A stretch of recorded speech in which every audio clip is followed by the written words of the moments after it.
Halo, saya Vindi. Hari ini kita akan bahas bencana Challenger. Tepat 40 tahun yang lalu, pada tahun 1986, NASA meluncurkan pesawat ulang-alik bernama Challenger yang sudah 9 kali berhasil pergi ke luar angkasa tanpa masalah besar. Karena itulah banyak orang percaya kalau penerbangan ke-10 ini juga akan berjalan normal seperti biasanya. Nggak ada perang, nggak ada misi penyelamatan besar, hanya sebuah penerbangan yang ingin menunjukkan bahwa suatu hari nanti, orang biasa juga bisa pergi ke luar angkasa. Tapi nggak ada yang menyangka, hanya 73 detik setelah lepas landas, Space Shuttle Challenger hancur di udara dan menewaskan seluruh 7 awak di dalamnya. Dan yang paling mengerikan, bahkan sampai hari ini banyak orang yang masih percaya kalau tragedi ini sebenarnya bisa dicegah. Yang pertama, kita bahas tujuan Challenger. Tanggal 28 Januari 1986, Challenger menjalankan misi bernama STS-51L. Ini adalah penerbangan ke-10 Challenger ke luar angkasa. Tujuan misi ini sebenarnya bukan misi perang atau penyelamatan besar, tetapi untuk menunjukkan kalau program pesawat ulang-alik milik NASA sudah makin stabil dan dianggap aman digunakan. Dalam misi ini, Challenger membawa satelit ke orbit, melakukan eksperimen sains di luar angkasa, dan yang paling terkenal, mengirim guru sekolah pertama ke luar angkasa. Guru tersebut adalah Krista. NASA ingin menunjukkan kalau suatu hari nanti, luar angkasa bukan cuma untuk astronot elit, tetapi orang biasa juga bisa pergi ke sana. Karena untuk pertama kalinya ada guru sekolah biasa yang akan dikirim ke luar angkasa, perhatian publik langsung sangat besar. Banyak orang datang langsung ke lokasi peluncuran buat nonton Challenger terbang. Sementara jutaan orang lainnya menonton lewat siaran live di televisi. Bahkan di banyak sekolah, murid-murid menonton peluncuran itu bersama di kelas karena mereka ingin melihat guru mereka sendiri pergi ke luar angkasa. Dalam misi kali ini, ada 7 orang awak yang ikut terbang. 4 orang sebenarnya sudah pernah menjalankan misi luar angkasa sebelumnya, yaitu Dick Scobie, Judy Resnick, Ellison Onizuka, dan Ronald McNair. Mereka masing-masing sudah pernah pergi ke luar angkasa 1 kali sebelumnya. Sedangkan 3 orang lainnya baru menjalankan misi luar angkasa untuk pertama kalinya, yaitu Michael J. Smith, Gregory Jarvis, dan tentu saja Krista McAuliffe. Sebenarnya Challenger bukan roket baru atau roket yang dianggap bermasalah. Sebelum tragedi ini terjadi, Challenger sudah berhasil menjalankan 9 misi luar angkasa dan mengantar puluhan astronot ke luar angkasa dengan selamat. Karena itulah banyak orang menganggap Challenger adalah pesawat yang stabil dan bisa dipercaya. Tapi kenapa roket yang terlihat sangat stabil ini bisa bermasalah di penerbangan ke-10?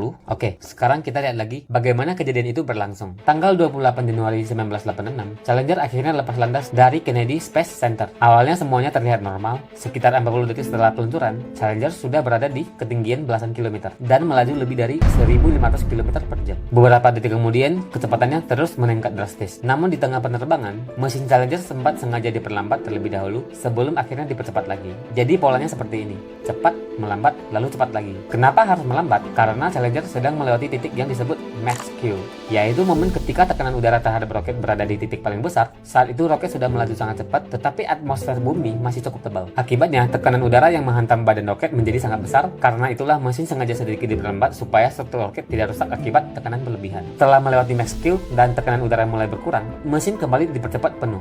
Dan pada detik ke-68, operator bahkan masih mengatakan kalau semuanya berjalan normal dan Challenger akan kembali menambah kecepatan. Tak ada yang menyangka, hanya sekitar 5 detik kemudian, tepat di detik ke-73, Challenger hancur di udara di depan penonton langsung maupun di depan jutaan penonton live TV. Kejadian itu mengejutkan semua pihak ya, termasuk NASA, serta para penonton yang menyaksikan langsung maupun melalui siaran live. Banyak orang termasuk keluarga kru dan pihak sekolah guru tersebut tidak percaya dengan apa yang baru saja terjadi. Peristiwa ini benar-benar menjadi momen duka ya, dan keterkejutan besar bagi semua yang terlibat. Dari rekaman video yang beredar, bagian orbit Challenger terlihat sempat terpisah dari eksternal tank dalam kondisi yang tampak masih cukup utuh. Karena itulah banyak orang sempat berharap kalau para awak mungkin masih selamat setelah Challenger hancur. Amerika Serikat pun langsung mengirim tim pencarian besar-besaran ke lautan untuk mencari bagian Challenger dan para awaknya. Namun sayangnya saat puing-puing berhasil ditemukan di laut, semua awak dinyatakan sudah tidak bernyawa. Dan di sini ada bagian yang bikin merinding ya. Setelah investigasi dilakukan, ditemukan bahwa ada setidaknya 3 awak yang sempat mengaktifkan cadangan oksigen darurat setelah kejadian terjadi. Artinya, ada kemungkinan beberapa awak masih sadar beberapa saat setelah Challenger hancur di udara. Namun kabin awak terus jatuh dari ketinggian sekitar 20.000 meter menuju laut dengan kecepatan yang sangat tinggi. Dan diduga benturan keras dengan permukaan laut itulah yang diyakini menjadi penyebab utama kematian seluruh awak Challenger. Setelah tragedi ini, Presiden Amerika Serikat waktu itu, Ronald Reagan, langsung memerintahkan investigasi besar-besaran untuk mencari penyebab pasti kecelakaan tersebut. Pemerintah Amerika kemudian membentuk tim investigasi khusus yang bertugas mencari tahu apa sebenarnya penyebab hancurnya Challenger. Sebelum kita masuk ke alasan kenapa Challenger bisa hancur, kita perlu mengenal dulu ya 3 bagian utama dari dari roket ini. Bagian pertama adalah orbiter, yaitu pesawat utama tempat para astronot berada. Inilah bagian yang disebut Space Shuttle Challenger. Di dalam orbiter terdapat awak, ruang kontrol, dan juga mesin utama pesawat. Di tengah terdapat external tank, yaitu tabung besar berwarna orange yang digunakan sebagai sumber bahan bakar mesin utama Challenger. Setelah bahan bakarnya habis, tangki ini akan dilepas sekitar 8,5 menit, lalu jatuh kembali memasuki atmosfer bumi hingga akhirnya hancur akibat panas dan gesekan. Jadi secara sederhana, bagian ini memang dibuang setelah digunakan. Namun teknologi roket modern sekarang sudah jauh berkembang ya. Kalau dulu banyak bagian roket langsung dibuang setelah dipakai, sekarang beberapa roket modern bahkan bisa digunakan ulang. Di video Keberanian untuk Dibenci, saya pernah bahas bahwa Elon Musk berhasil menurunkan biaya penerbangan roket secara drastis. Falcon 9 milik SpaceX yang dibuat oleh Elon Musk, boosternya bisa kembali turun ke bumi dan mendarat otomatis untuk dipakai lagi di penerbangan berikutnya. Sedangkan sisi kiri dan kanan terdapat dua roket besar berwarna putih yang disebut SRB atau Solid Rocket Booster. Booster inilah yang memberikan dorongan terbesar saat awal peluncuran karena Challenger membutuhkan tenaga yang sangat besar untuk lepas dari gravitasi bumi. Karena bahan bakarnya cepat habis, kedua booster ini hanya digunakan sekitar 2 menit pertama setelah lepas landas sebelum akhirnya dilepaskan dari roket. Dan ironisnya, bagian yang menyebabkan Challenger hancur justru berasal dari salah satu SRB ini, yaitu booster sebelah kanan.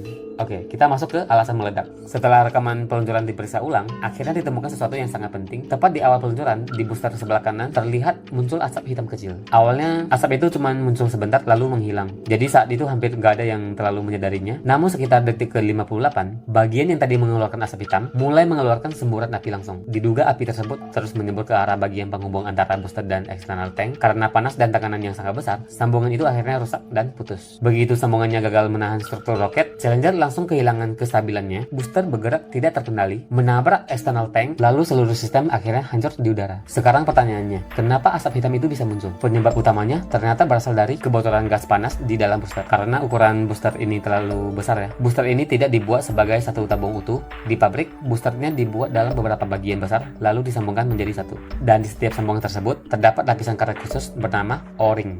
Secara sederhana, fungsinya mirip seperti karet pada sambungan pipa, yaitu menjaga supaya gas panas di dalam booster tidak bocor keluar. Saat booster menyala, tekanan di dalam roket sangat besar. Tekanan itu seharusnya menekan O-ring supaya sambungannya tertutup rapat dan gas panas tetap berada di dalam booster. Sebenarnya desain ini gak ada masalah ya. Masalah utamanya justru cuaca pada hari peluncuran. Saat investigasi dilakukan setelah tragedi terjadi, ditemukan kalau suhu hari itu sangat dingin dan ada pembentukan es di sekitar launchpad. Dan akibatnya, sambungan booster gagal ditutupi sempurna oleh O-ring. Karet akan mengeras saat suhu terlalu dingin. Padahal O-ring harus tetap lentur supaya bisa menutup rapat celah sambungan booster. Kalau karetnya mengeras, kemampuan untuk menutup celah juga ikut hilang. Hal ini bahkan pernah diperlihatkan langsung oleh Richard Feynman saat investigasi Challenger berlangsung. Dia memasukkan potongan karet ke dalam air es, lalu menunjukkan bagaimana karetnya langsung menjadi keras dan kehilangan elastisitasnya sebelum perlahan kembali normal beberapa saat kemudian. Dan itulah alasan kenapa di awal peluncuran muncul asap hitam, karena ada sedikit kebocoran gas panas. Lalu kenapa asap hitamnya itu cuma muncul sebentar?